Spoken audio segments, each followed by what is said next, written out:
Hi guys, welcome to my YouTube channel. मैं इब्राहिमी, बहुत बहुत स्वागत है आपका मेरे इस चैनल पे। मैं आशा करता हूँ बहुत अच्छे होंगे आप लोग। अपना ध्यान रखें, सावधान रहें, सतर्क रहें। आज मैं बात करने वाला हूँ security guard emergency duty, security supervisor, security officer. जब भी आप किसी यूनिट पे रहते हैं तो इमरजेंसी आने के बाद आप उसे कैसे कंट्रोल करें। पहले ये कोशिश करें कि किसी तरह का इमरजेंसी नहीं होना चाहिए, और अगर इमरजेंसी होता है तो आपको कैसे हैंडल करना है। उससे पहले जैसा कि मैं रिक्वेस्ट करता हूँ, प्लीज़ वीडियो लास्ट तक देखें, सब्सक्राइब करें, लाइक करें, कमेंट्स। चलिए, आज मैं बात करने वाला हूं इमरजेंसी ड्यूटी। जब भी आप पोस्ट पे रहते हैं किसी भी रेसिडेंशियल, कॉमर्शियल या किसी भी जगह पे, तो इमरजेंसी कभी ना कभी होनी अनहोनी आती जाती रहती है।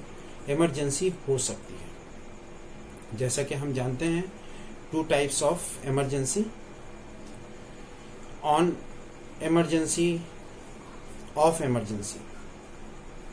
जब किसी कार्य क्षेत्र में हम रहते हैं, कार्य जहाँ पे हम काम करते हैं, ऑन साइट इमरजेंसी बोलते हैं, और कार्य क्षेत्र से बाहर कोई इमरजेंसी होती है उसे हम ऑफ साइट इमरजेंसी बोलते हैं। आपदा की भी अलग अलग प्रकार है, एक नेचुरल है और एक मैनमेड जो हम लोग बनाते हैं। जैसा कि आपको पता है, आंधी, तूफान, ऐसे कई तरह के संकट, फ्लड, अर्थक्वेक, ये सब आते रहते हैं। दूसरी मैन मेड, रोड का एक्सीडेंट, कंस्ट्रक्शन किसी बिल्डिंग में। तो हम ये जान लेते हैं कि इमरजेंसी ड्यूटी क्यों आती है। सबसे पहले तो हम जब ऑन ड्यूटी होते हैं, हमें कुछ चीज़ों का पालन करना चाहिए। जैसे ट्रेनिंग में भी सिखाया जाता है, जान माल सम्मान, रेस्पेक्ट करना है, जान की सुरक्षा, प्रॉपर्टी की सुरक्षा। लेकिन क्या होता है कि हम कभी कभी भूल जाते हैं या ध्यान नहीं दे पाते हैं।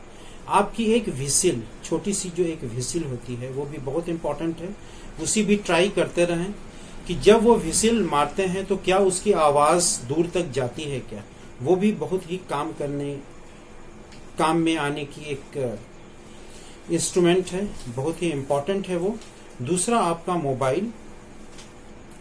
मोबाइल जब हम रखते हैं तो बैलेंस होना चाहिए, इनकमिंग आउटगोइंग होना चाहिए, प्रॉपर आवाज़ कान में आता है कि नहीं वो ध्यान देना है। इमरजेंसी कोई मैसेज सेंड करते हैं तो वो जाना चाहिए। प्रॉपर कैमरा, कोई वीडियो बनाना है, कोई शूटिंग बनाना है, तो वो कैमरा भी सही होना बहुत ही इम्पोर्टेंट है। मोबाइल है पास में लेकिन उसका कोई यूज़ नहीं है तो फिर मतलब नहीं है। आप किसी भी इमरजेंसी को कंट्रोल नहीं कर सकते हैं, बिना मोबाइल के हैंडल नहीं कर सकते हैं।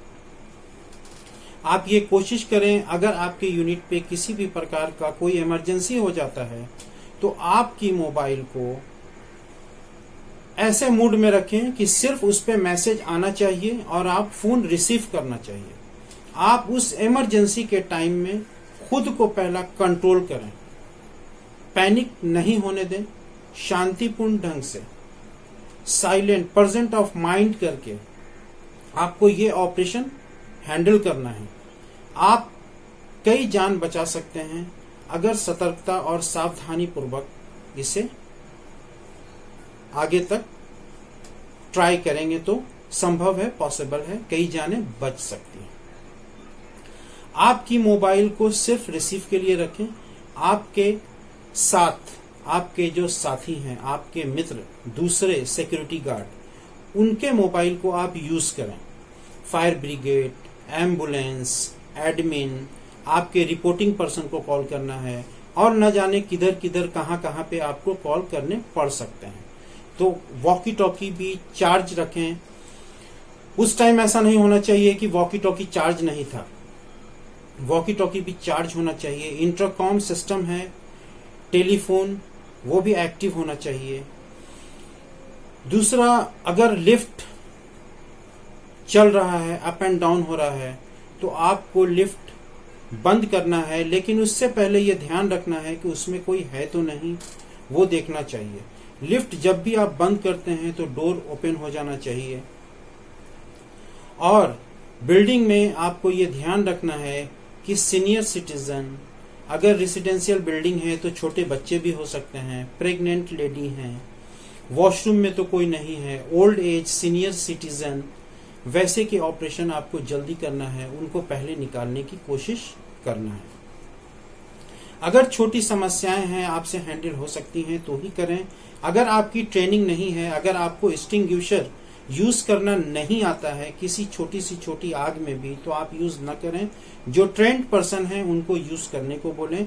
यहां तक कि अगर शायद कुछ हार्ट अटैक, बेहोश या फिर सांस लेने में किसी को तकलीफ होता है, वो गिर जाता है, तो वैसे कंडीशन में भी सीपीआर का अगर ट्रेनिंग है, कार्डियो पल्मनरी रिससिटेट, जिसे हम बोलते हैं हृदय और फेफड़ा रिलेटेड पुनर्जीवन, यानी फिर से उन्हें जिलाया जा सकता है, वैसे कंडीशन में अगर आपको ये सिस्टम आता है तो हाथ लगाएं। अन्यथा किसी दूसरे जो ट्रेंड पर्सन है उनको ये काम करने के लिए आप बोल सकते हैं।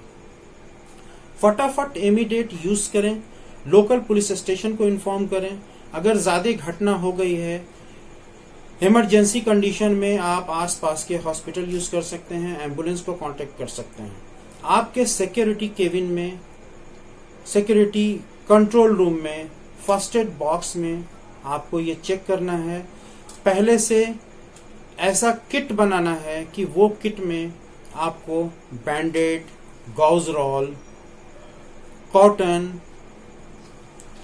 Antiseptic liquid, ointment, cream, Digene, ऐसे कुछ किट बॉक्स में होने बहुत ही इम्पोर्टेंट हो जाते हैं।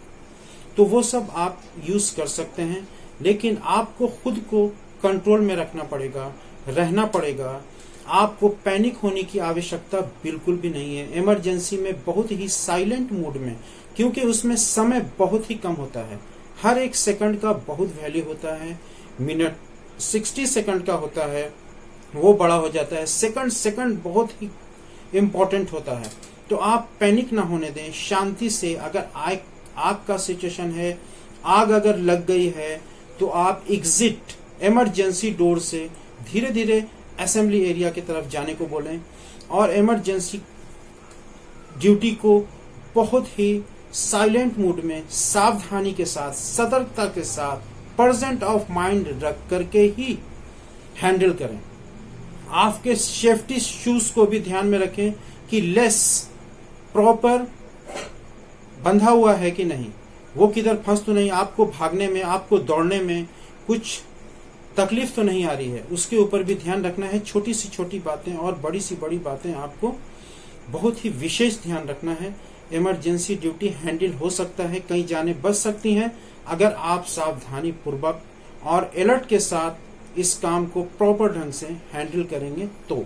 लेकिन आप ऐसा न, कुछ भी ऐसा काम न करें जिसके बारे में आपको ज्ञान न हो, नॉलेज ना हो, उसमें हाथ न डालें। ऐसे ट्रेंड पर्सन को, अपने सुपरवाइजर को, अपने ऑफिसर को बताएं जो इनके एक्सपर्ट हैं, इस काम करने के लिए तैयार हैं। अगर आप अननोन हैं, एक्सटिंग्विशर यूज नहीं करना जानते हैं, तो आपको पता नहीं होगा कि हैंडल स्किल्स कैसा करेंगे, नोजल किधर डालेंगे, हवा का डायरेक्शन किस मूड में है, वो सब आपको आइडिया नहीं रहेगा। तो किसी ने ये कमेंट्स करके पूछा था कि इमरजेंसी ड्यूटी क्या होती है, आपको बताना है, तो उनके लिए भी मैंने ये बताया है। और भी कई ऐसे लोग हैं जिन्हें ये जानना ज़रूरी है कि इमरजेंसी ड्यूटी बहुत ही साइलेंट मूड में, बहुत ही सिस्टमैटिक हैंडल करने की आवश्यकता है, तो कई जाने बच सकती हैं। और आपको डेली, हर रोज, हर शिफ्ट में जब भी आप ड्यूटी पे जाते हैं, काफी सतर्क, चुस्त दुरुस्त और सावधान रह के अटेंशन में रहें। कभी भी कुछ भी घटना हो सकती है। आप रेडी कंडीशन में रहें, आप रेडी मूड में रहें। आप हमेशा अलर्ट रहना चाहिए, प्रोएक्टिव रहना है आपको। आप तो योद्धा हैं, आपकी ट्रेनिंग भी है, लेकिन कभी कभी छोटी सी लापरवाही, छोटी सी चूक इमरजेंसी में सही कारगर साबित नहीं होती है। तो मैं आशा करता हूँ, उम्मीद करता हूँ कि कुछ हेल्प मिला होगा आपको। फिर हम लोग मिलेंगे अगले वीडियो में। अपना ध्यान रखें, सावधान रहें, सतर्क रहें।